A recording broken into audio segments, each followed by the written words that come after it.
This around the world.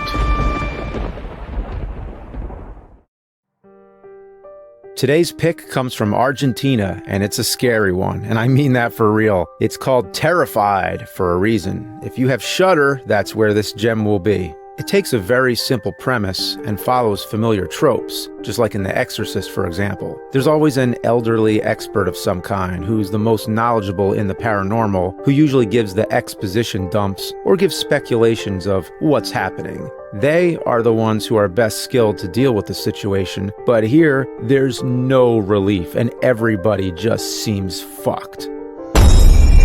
Most paranormal films take a more biblical, demon, satanic route, but with Terrified, it went into a more sci-fi direction. Oh, and yes, there's jump scares in this film. Bigger mainstream films use jump scares and become more like cheap gum that loses its flavor after 10 seconds.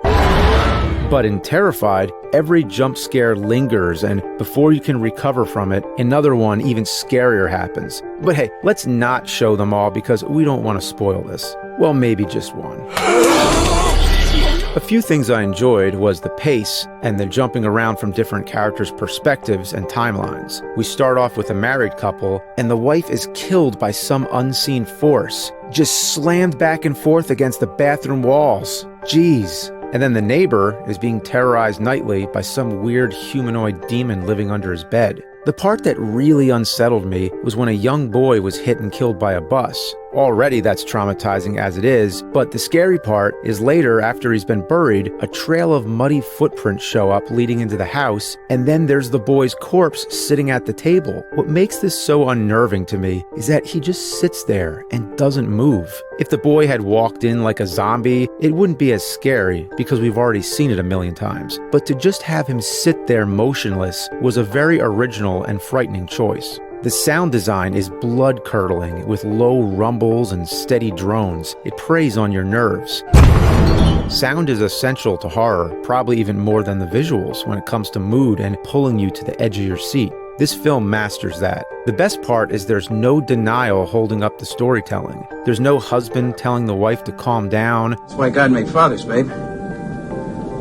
That's why God made fathers. No officers rolling their eyes during the investigation, and no main characters begging to be believed. What also makes it feel legit is the reaction. The actors capture being petrified with fear, while Western movies immediately start screaming their heads off.